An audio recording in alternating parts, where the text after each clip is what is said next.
yo voy a ir tratando a medida que vayamos avanzando en la charla de poderles ir mostrando cuáles son las ventajas que yo he encontrado en este tipo de tecnología. Hoy por hoy ya sabes, eso de ser el microscopio quirúrgico a ser el microscopio operatorio, porque realmente hoy por hoy ya no solo se usa en endodoncia o en cirugía de microscopio, sino hoy se usa cada vez en otras áreas de la odontología por los beneficios que nos brinda. Y aquí les pongo dos imágenes, es la misma pieza, es en un mismo momento, y vean la diferencia. Del lado izquierdo es lo que normalmente vemos, o lo que normalmente haríamos, que es ver sin magnificación como normalmente trabajamos, y del lado derecho la misma pieza con magnificación. Si se dan cuenta, del lado izquierdo apenas si logramos ver la cámara, pero se ve oscuro, ¿sí? Ahora, del lado derecho, vean que yo puedo ver el istmo limpio, puedo ver la obturación de los conductos, puedo ver la cámara limpia aún después de la obturación, puedo verificar el sellado para que no haya filtración, ¿sí? Entonces, sí me permite ir viendo este tipo de ventajas que me da el microscopio. Luego, como les decía, este es un dato interesante. Desde 1998, la Asociación Americana de Endodoncia instituyó que todos los endodoncistas en Estados Unidos deberían de contar con el adiestramiento y el conocimiento del microscopio operatorio, y fue obligatorio en todos los posgrados de endodoncia. No es algo nuevo, amigos. En 1998 fue la última vez que los Bulls ganaron el campeonato de la NBA, así que para los que lo vimos parece que fue hace unos años, pero ya estamos hablando de bastante tiempo. Entonces no es algo nuevo. Lógicamente a nuestros países en Latinoamérica este tipo de tecnología llega un poquito después, pero el objetivo es saber que no es nada nuevo y que hay mucho de lo que podemos aprender. Todos conocen al Dr. Kim, todos lo hemos leído, todos lo hemos escuchado alguna vez, o la mayoría lo hemos escuchado, así que, y el Dr. Kim revolucionó todo el tema que tiene que ver con la microcirugía en relación a pronóstico, técnica, éxito, instrumental, posicionamiento y cómo adaptar el microscopio para obtener un mejor éxito. Hoy por hoy, la mayoría hacemos microcirugía en base o lo que propuso el Dr. Kim. Y él tiene esta frase que dice: lo que no se puede ver, no puede ser tratado. ¿Sí? Así que, como le digo, el Dr. Kim, si tienen la oportunidad de escucharlo, escúchenlo. Yo lo pude escuchar hace un par de meses más bien, y es una persona que le encanta compartir y que tiene muchísimo conocimiento.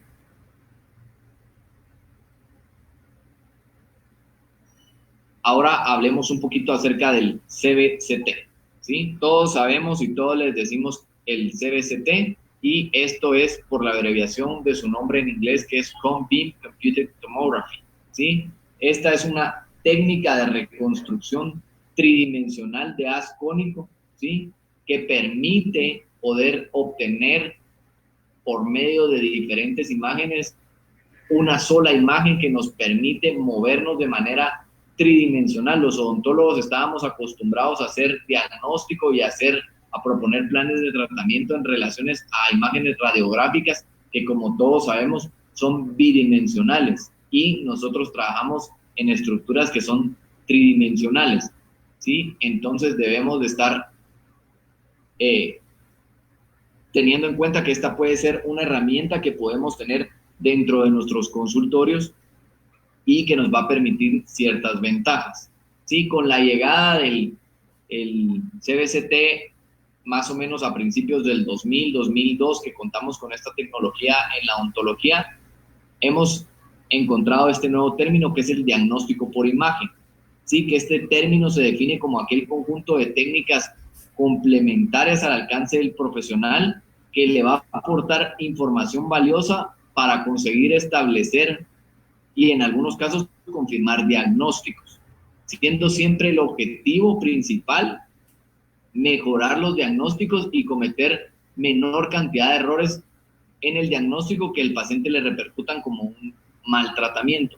Entonces, vamos a ir viendo a medida de que yo voy a ir pasando algunos casos cuáles son las principales ventajas.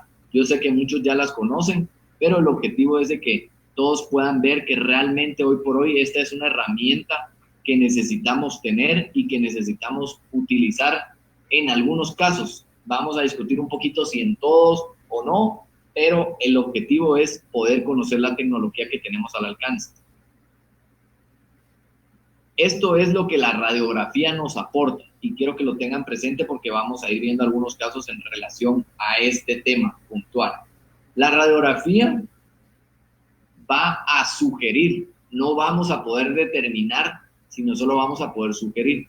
Algunas lesiones periapicales pueden ser no detectadas.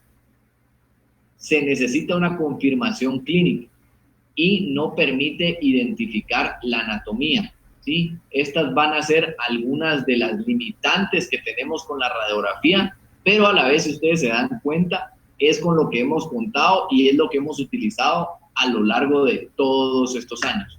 Entonces, ¿qué nos permite ahora la tecnología? Tener diagnósticos que nos permiten ser más precisos, ¿sí?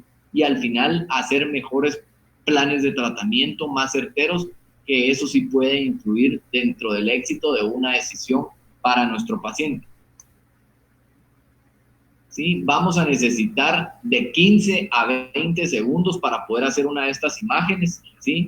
Hoy por hoy en Estados Unidos y en algunas partes del mundo hay clínicas dentales donde ya se tiene este tipo de aparato dentro del consultorio. A Latinoamérica, pues ustedes saben que es un poquito más difícil, entonces lo mejor pues es tener un centro radiológico donde uno pueda enviar a los pacientes. Pero es importante conocer algunas cosas como estas de que va a ser algo muy rápido, pero debemos insistirle al centro radiológico que por favor tengan en cuenta que el paciente, o le repitan al paciente que no se debe mover, ya que es un pequeño tiempo, pero si se mueve va a afectar en la calidad de imagen que nosotros vamos a estar viendo. Entonces, sí, es importante que lo tengamos en cuenta, ¿sí? La dosis eficaz varía, pero puede ser casi tan baja como una panorámica. Esta es una de las desventajas que hoy por hoy tiene este tipo de tecnología en relación a la dosis.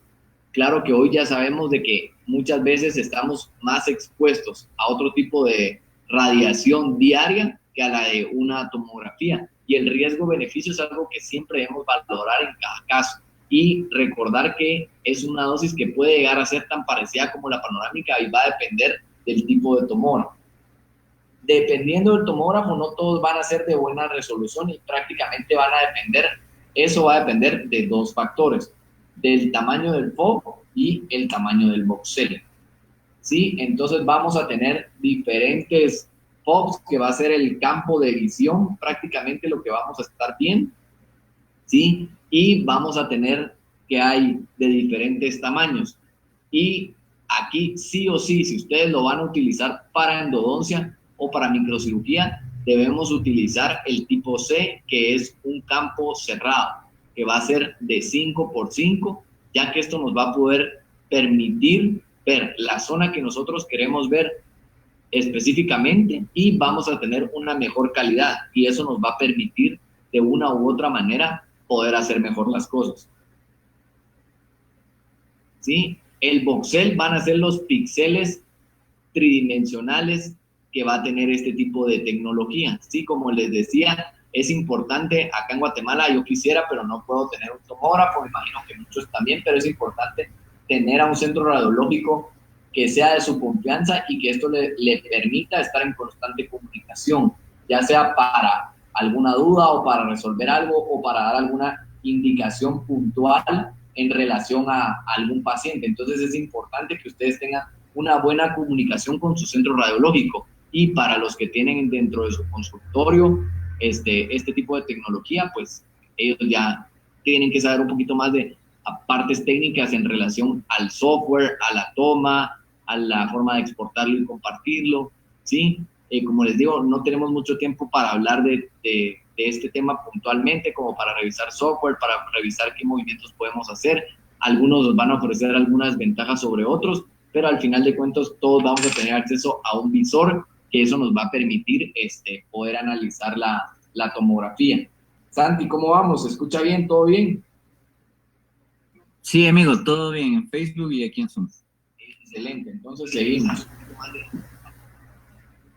Y Este artículo es del 2019 y aquí el doctor Frank Avella y su grupo en este artículo concluyen lo que ustedes ven resaltado y ellos proponen como seguir cumpliendo el principio de Alara, que es irradiar lo menos posible al paciente.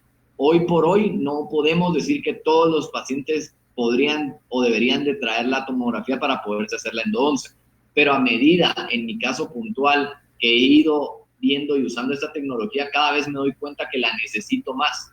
Primero empecé con pacientes para cirugía, luego retratamiento, luego casos complejos, y de verdad, o sea, a veces es un tema económico o de distancia por el cual no se los indico a todos los pacientes, porque la cantidad de información que da para poder hacer el tratamiento de una mejor forma es increíble. O sea, realmente sí sería bueno, ojalá que en los próximos años, quizás en relación a las dosis, podamos tener aparatos que irradien menos y que eso nos permita poder tenerlo así como tenemos nuestra radiografía inicial, tener de cajón un estudio tomográfico, que sería lo ideal, pero como les digo, hoy por hoy no podemos tener eso, aunque, como les digo, a medida que yo la he usando, la utilizo más. Entonces vamos a ir viendo aquí, les voy a ir pasando, ese es el mapa de Guatemala. De aquí a través del mapa de Guatemala, ver aquí ahí ustedes vieron mi clínica, ¿sí? Que cuando gusten, algunos cursos armamos ahí, están cordialmente invitados. Entonces, tenemos como tema principal hoy para tratar el microscopio más el combing o el CBCT, ¿sí? Eso es lo que nos vamos a dedicar en los próximos minutos. Como les digo, hubiese querido tener más tiempo ahí. Ojalá que muy pronto los centros Buenas Notas nos permitan tener el tiempo de hablar directamente de magnificación o hablar directamente de CBCT, pero espero haberles dado una breve introducción y podernos ir empapando un poquito más de lo que tenemos preparado. Como les digo, ¿qué vamos a hacer con estas dos herramientas y cómo la sinergia de estas dos herramientas nos va a permitir tener un poquito más de noción o de idea y, por qué no, de tener un poquito más de éxito en algunos casos? ¿Sí? Entonces, revisando y preparando esta charla, me encontré en este libro que estoy leyendo actualmente esto y quise extrapolarlo a la odontología y puntualmente a la endodoncia. Y dice, si un avión sale de Los Ángeles y se desvía un 1% o cambia su curso un 1%, al final puede desviarse acá me faltó un 2, puede desviarse hasta 240 kilómetros y terminar totalmente en otro lado, ¿sí? Si se dan cuenta, la variación es nada más del 1%. Y entonces quise hacer esta analogía y decirles a quién no le ha pasado que por ese pequeño milímetro o por esa pequeña desviación no hemos podido encontrar un conducto, hemos realizado alguna perforación o hemos dejado tejido necrótico o no hemos podido llevar nuestros instrumentos o la obturación, y eso va a comprometer el pronóstico de nuestras piezas. Entonces es bien importante tener en mente que más allá de todo tenemos que ser precisos. La endodoncia es una especialidad que necesita ser precisa. Entonces vamos a empezar. No sé si el doctor Raúl Aponte está por ahí. Sí, aquí estamos, Braulio. Okay, ya faltan como 3 diapositivas para arrancar con este tema para poder hacer un poco más dinámica esta presentación. Entonces solo quería saber si estaba por ahí. Sí, atento, tranquilo. Amigos, espero que no se me estén durmiendo y que estén ahí, les esté gustando la información. Les quiero presentar este caso. Este caso es de una periodoncista muy buena en Guatemala que me refiere a un paciente familiar de ella para hacer la endodoncia. Sí, la paciente no tenía dolor, estaba asintomática, pero en una radiografía de rutina la doctora encontró esta zona y decidió enviármela para la endodoncia. Entonces, esto es lo que yo tengo en la radiografía inicial y si ustedes se dan cuenta, quiero que analicen el caso. Vemos que tiene una restauración grande, probablemente en la radiografía no vemos los conductos y vemos una zona radiolúcida en la radiografía. ¿Sí? Ahí la podemos delimitar. Y pues entonces yo antes de le envié una tomografía y como les digo, este es unos pequeños segundos de lo que podemos hacer en la tomografía y vamos a ver algunos movimientos que podemos ir haciendo.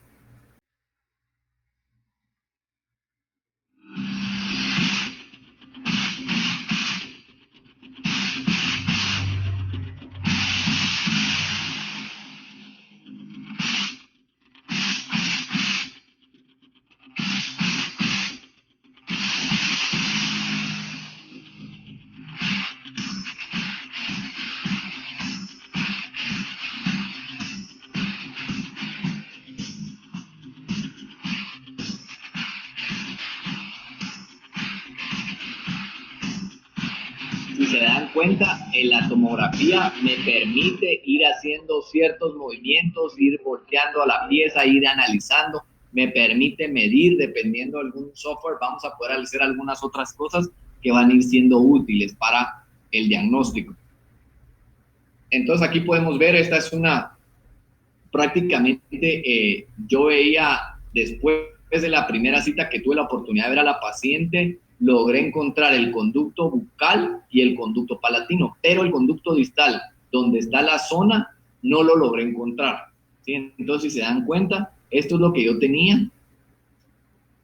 El software me permite, o la tomografía me permite hacer este tipo de análisis. Puedo identificar, si se dan cuenta, del lado izquierdo, tengo los 3 conductos, ¿sí? No veo el conducto mesiobucal en esta raíz, pero sí veo los 3 conductos y me permite hacer algunas mediciones como para poder tener un mapa, y por eso es que les digo que le quise poner el EndoMaps, porque realmente podemos ver ahí cómo se encuentra ubicado o dónde se encuentran ubicadas las entradas de los conductos.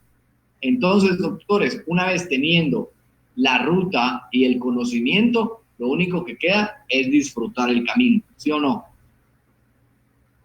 Y aquí estamos, esta, como les decía, es la fotografía de la primera sesión. Logré encontrar el conducto bucal y el conducto palatino, pero no logré encontrar el conducto distal. Entonces tomé la decisión en esa cita de obturar el conducto palatino y el conducto mesiobucal. Y si se dan cuenta, o sea, ya tenía la tomografía, ya tenía un buen rato y magnificación, microscopio, puntas de ultrasonido, sí, y no lo logré. La verdad que es un caso bastante complejo, no logré encontrar el conducto, y entonces les hago ahora la siguiente pregunta. Ahora sí, doctor, si tuviéramos por ahí lista la primera pregunta, y espero que por favor todos puedan apoyarnos con contestar, amigos. Perfecto, Braulio, ya estamos en eso.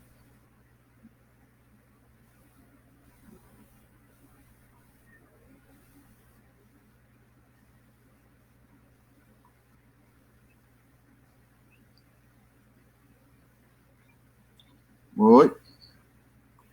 Ahora van a aparecer, doctores, ahí, y les pido que por favor analicen el caso y ustedes piensen qué hubieran hecho o qué harían en este caso con lo que llevamos y lo que yo les he platicado.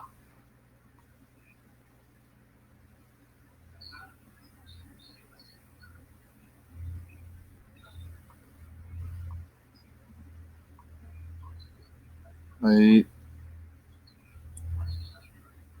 Se ve la pregunta, ya va, Braulio, pues déjame que se me va el... Okay. Vayan pensando, doctores, ya me imagino que muchos ya saben qué harían. Igual si quieren ir poniendo por el chat para mientras qué harían algunos, yo los voy leyendo acá. ¿No ha salido, Braulio? ¿La encuesta? No, todavía yo no la veo, no sé si los demás ya la ven, doctor. No, creo que no. Déjame ver que no... No se ve nada. Listo, ya vamos a hacerlo otra vez. Para mientras yo los voy leyendo en el chat, si alguien me quiere ir poniendo qué harían ustedes o qué hubieran hecho, dado lo que ya les he mostrado en este caso. ¿Cuáles serían sus formas de actuar con este paciente.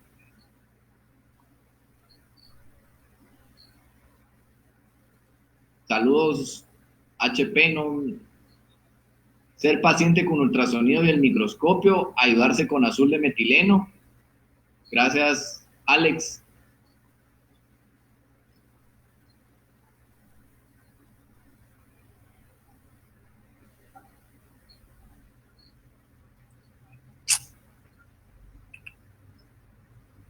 Buqueo de hipoclorito, gracias, doctora Cris.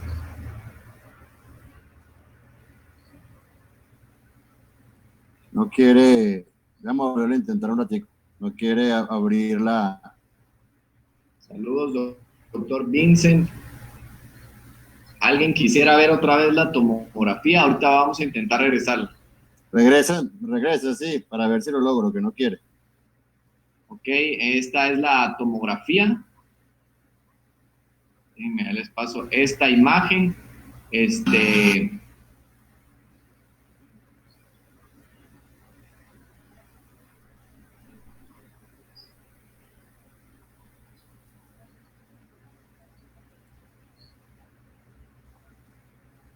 Evaluar sintomatología del paciente, doctora. Como decía, estaba asintomático, pero a la hora de entrar, lógicamente nos encontramos una necrosis pulpar y vemos el área radolúcida, que es bastante evidente, quizás no en la radiografía, pero sí en la tomografía. Doctora Cecilia dice que sí se ve en la tomografía. Sí, yo también, como les digo, lo veía, pero con magnificación, ultrasonido, paciencia, no lo logré. Entonces la doctora Cecilia dice que seguiría buscando, tratando... Listo, Braulio, cuando quieras, ya creo que ahora sí. Cuando quieras, inicia la votación. A ver, ahora, ahí, doctor. Listo, voy. Bueno, doctores, aquí está. Dice, ¿qué haría usted? ¿Seguimiento? ¿Cirugía? ¿Referirían el caso o intentarían de nuevo? Les pido por favor que vayan votando ahí. Vamos a ir viendo a ver y vamos a ir tratando de hacer esto dinámico para ver qué opinan ustedes.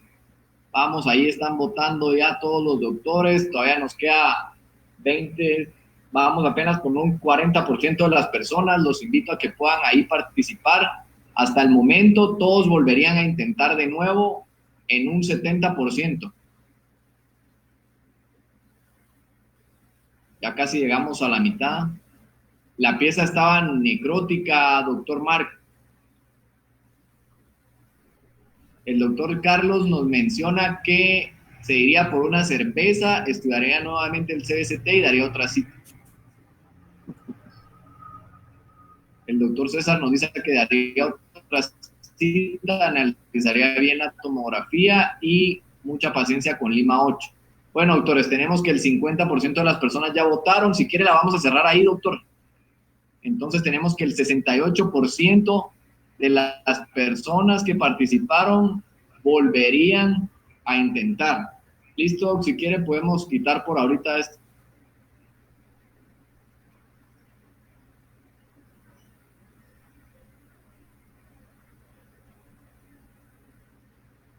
La doctora Cris se lo mandaría, doctor, ya veo.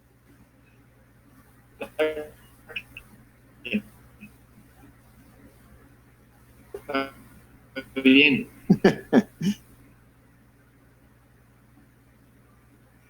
Bueno, vamos a seguir.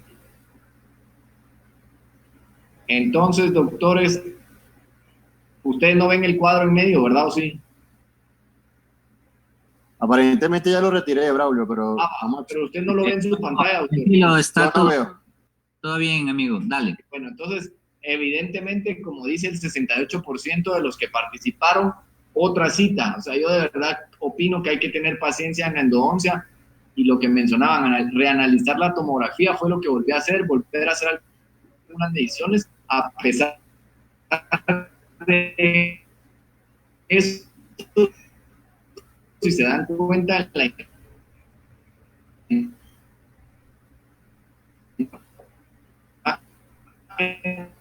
del lado derecho se ve un punto blanco. Es que se dan cuenta, estaba un poco más distal la entrada, pero sí se ubica en relación a las medidas de la tomografía que volví a hacer en una segunda vez que volví a la tomografía. Y ahí el puntito de la perforación. Entonces este es el resultado final. Si ustedes se dan cuenta, logré trabajar los conductos y logré colocar el sellado de la perforación, que era lo que yo les mencionaba. No podía dejar este conducto sin tratar para los doctores que pusieron seguimiento, porque aparte que tenía necrosis, ya veía que era la raíz que más comprometida estaba. Entonces yo necesitaba hacer algún otro intento con más paciencia o más conocimiento, más detenimiento, o simplemente con un poco más de despeje en mi mente y estar más tranquilo a la hora de estar sentado en el microscopio y lograr con magnificación, ultrasonido, ir desgastando poco a poco hasta encontrar la ubicación. Vamos con este otro caso, doctores. Esta es otra paciente que me enviaron con una restauración que la paciente le habían hecho entre que la restauración temporal definitiva, pero al final tenía dolor y llegó a la clínica con necrosis pulpar y periodontitis apical sintomática. Si se dan cuenta, quiero que vayan viendo bien la radiografía, ¿sí? Esto es lo que yo logré en la primera cita y el acceso que logré hacer. Hice mi acceso y localicé el conducto bucal y el conducto palatino. Y esta radiografía tengo una lima en el conducto palatino y tengo otra lima en el conducto mesiobucal. Y entonces decía yo, bueno, tal vez estoy viendo mal, la radiografía no la estoy leyendo bien, tal vez solo tenga 2 raíces y por eso es que no logro encontrar la distal. Ya llevaba casi 2 horas con el microscopio y ultrasonido y la verdad no lograba encontrar en dónde estaba el otro conducto. Entonces yo de verdad decía, no tiene conducto, pero a la vez veía la radiografía y veía que sí. Y por eso les hice este dibujo y es lo que yo podía ver en la radiografía, que sí habían 2 raíces, pero no entendía por qué no podía encontrar el conducto, ¿sí? Entonces, aquí tenemos la otra pregunta, doctor, y me gustaría que ustedes analicen la imagen y me digan ustedes como clínicos en dónde buscarían o en dónde desgastarían para buscar la entrada del conducto distal.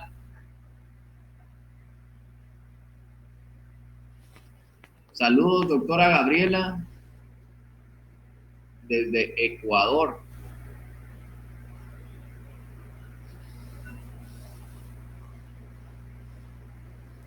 Doctora Ponte, ¿sí me escucha? Sí, Braulio, ya tengo la tengo ya redactada, pero no sé cómo lanzar la nueva, ¿no? Vamos a ver.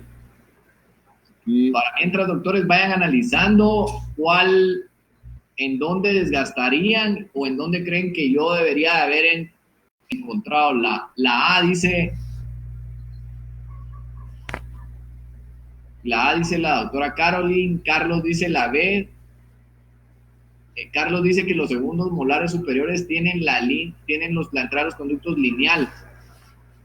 Varios ponen que es la B, Santi la B y Cris también la ve, el doctor Porras también la ve.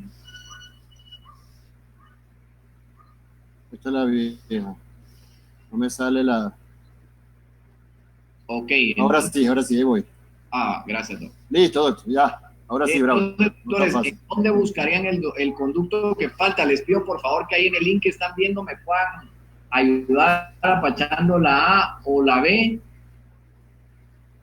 Vamos, doctores, ya están más picados, ya vamos a un 40% de todos los que nos están escuchando. Gracias por participar, gracias por estar ayudándome aquí a que esto sea lo más entretenido posible, como si estuviéramos y este distanciamiento social nos haga sentir un poco más cerca.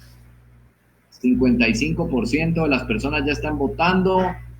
Opción B está ganando hasta ahorita. Si quiere la cerramos ahí, doctor. Voy.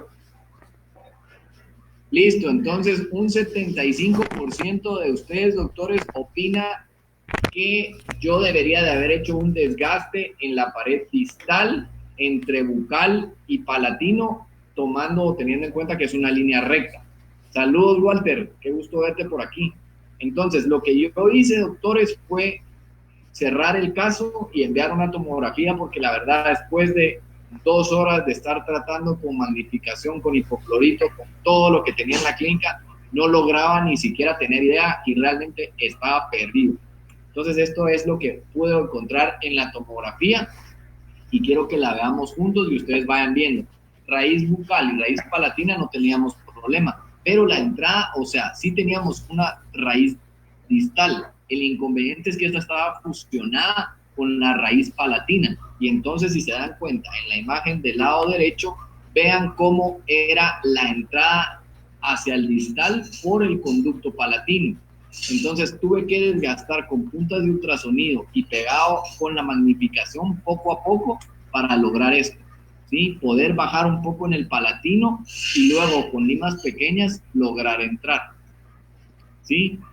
Y aquí tenemos el caso, ¿sí? Ustedes lo están viendo, esta es la fotografía que les mostré en la primera cita, y luego vean en dónde estaba ubicado la entrada del conducto. Ahí tuve que bajar como unos 3 milímetros en palatino para poder encontrar la entrada hacia el conducto distal, porque efectivamente eran 3. Y entonces vean en esta otra diapositiva cómo pueden verse y qué hubiera pasado si yo no mando la tomografía, doctores.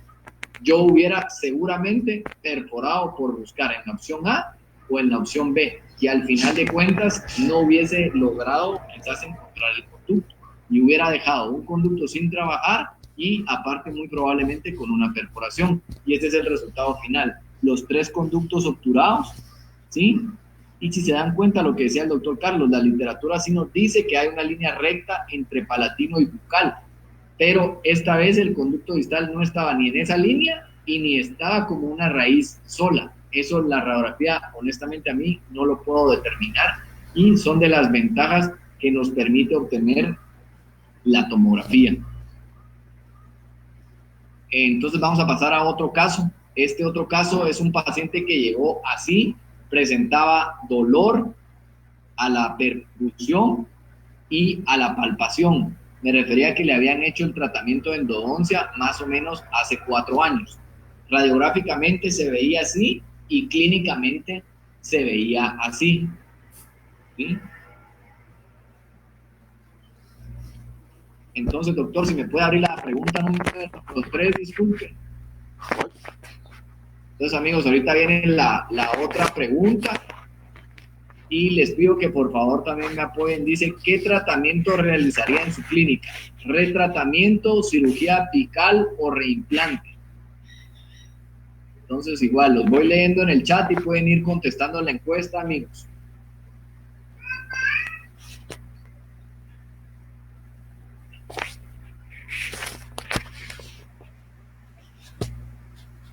Ya vamos, 45% están votando.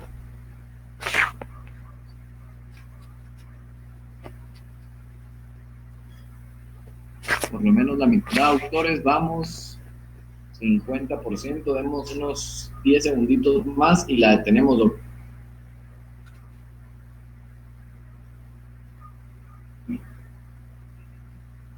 Listo, doctor, si quiere ya la detenemos. Listo, entonces, amigos, vean, dice, ¿qué tratamiento realizaría en su clínica? Y el 90% de las personas que nos apoyaron votando haría un retratamiento. Solo el 8% haría una cirugía apical y prácticamente solo una persona haría el reimplante, ¿sí? La furca está afectada, dice la doctora Carolyn. Vamos a ir viendo ahorita, voy a ir pasando. Y vean lo que me encontré en la tomografía.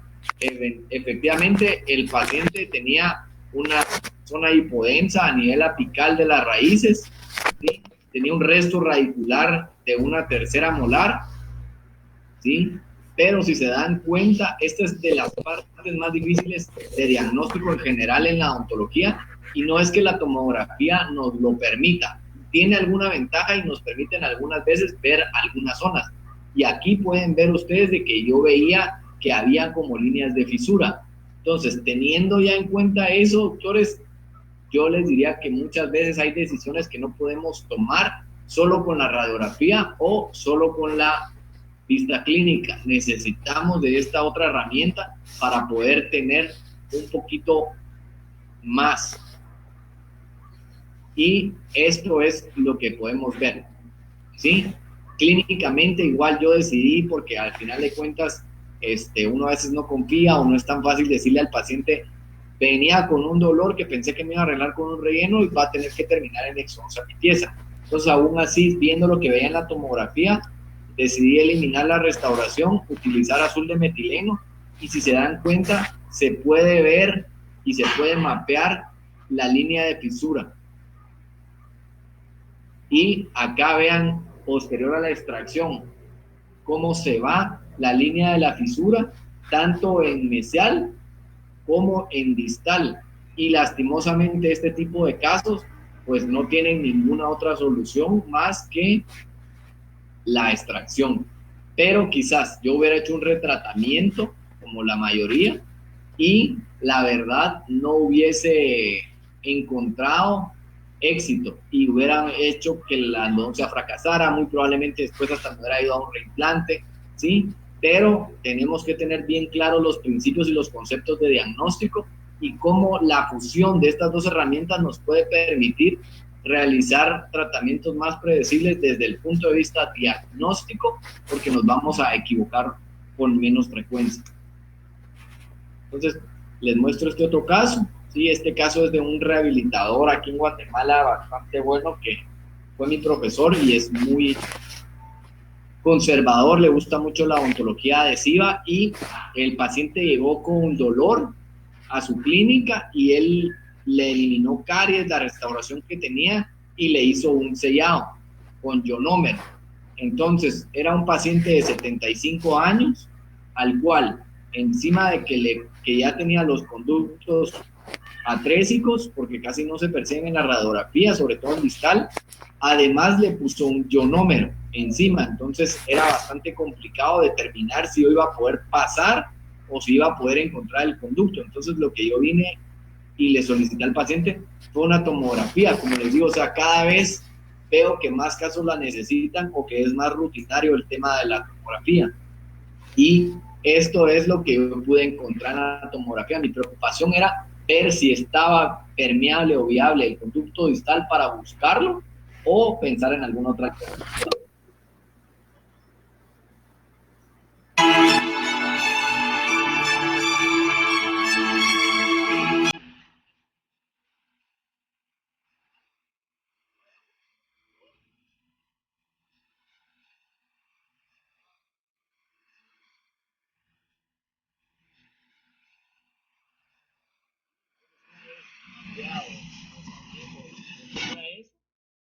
Ya pude pasar el tratamiento. ¿Sí? Y aquí tenemos... Uy, se pasó. Aquí podemos ver cómo ya logré introducir las limas, logré hacer mi acceso, eliminar el ionómero o pasar más bien a la par y lograr encontrar el conducto. Aquí ya vemos la limpieza, aquí del lado izquierdo tenemos el conducto mesiolingual, el mesiobucal y las dos entradas del conducto distal. Y este es el resultado final, la instrumentación, obturación, y aquí podemos ver cómo puede... ¿Me hablaste, Santi?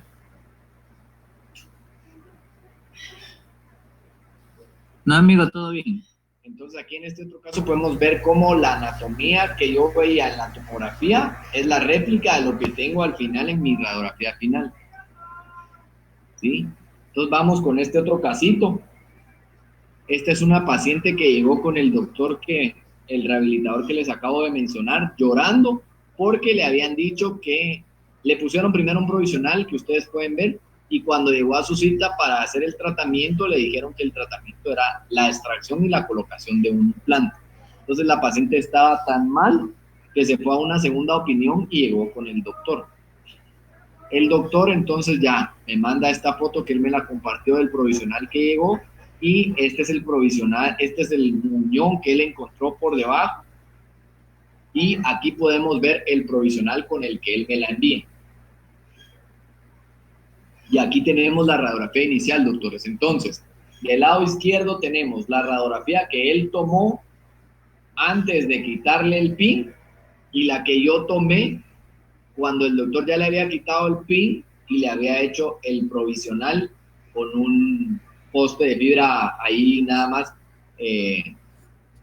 mientras se realizaba el tratamiento. Entonces estas radiografías me las envía a mí le digo, mire, o sea, no veo por qué no intentarlo, pero no me gusta cómo se ve y me gustaría tener una tomografía antes de poder hacer el tratamiento. Entonces, doctores, no tengo una pregunta, pero si quieren, los que quieran participar en el chat, yo los estoy leyendo acá en mi computadora. ¿Ustedes intentarían algo o se quedarían con la opción del implante?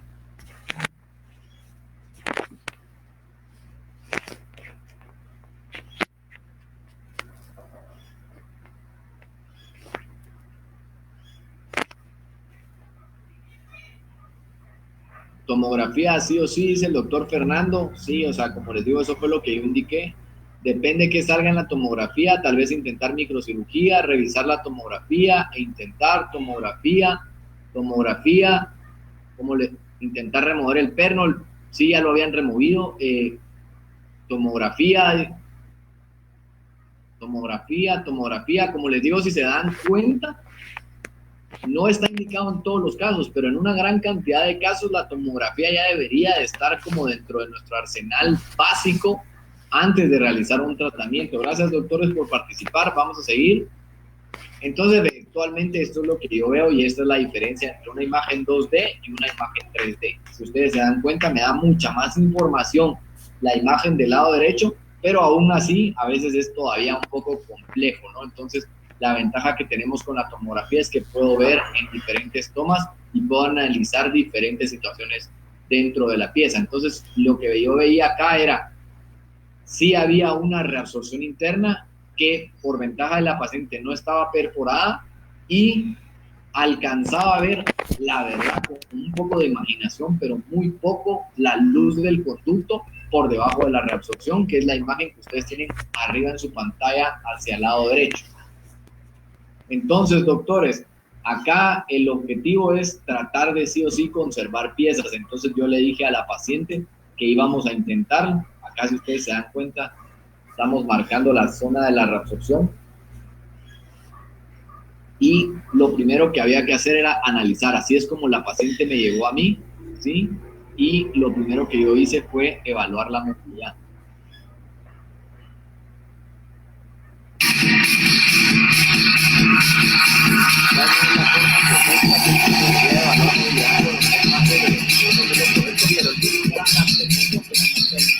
Y además no lograba ver, si se dan cuenta, no tenía ninguna movimiento la pieza. Entonces decidimos hacer el tratamiento en conjunto. Acá está la imagen, logré remover todo el material y del lado derecho, si se dan cuenta, apenas se alcanza a ver una luz, ¿sí? Y ahí logro ver ya la entrada del conducto. Una vez localizada la entrada del conducto, pude lograr hacer la localización del conducto y posterior a eso pude instrumentar el conducto y tomé la decisión de obturar los 3 milímetros apicales con gutapercha y luego la reabsorción la llené con Biodentin. Honestamente, doctores, sin magnificación no hubiera podido hacer este corte a nivel apical. Realmente es demasiado complejo y no podría asegurarme de ver el sellado. ¿Sí? Aquí en el video vamos a ver cómo está obturado y cómo yo ahí estoy nada más analizando la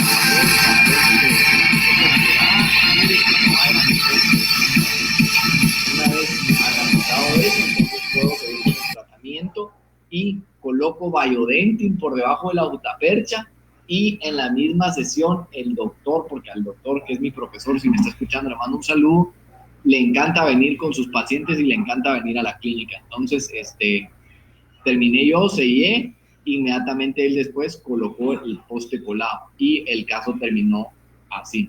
Gutapercha, Biodentin y un poste anatómico. Luego el doctor ya se fue a su clínica, le hizo un trabajo espectacular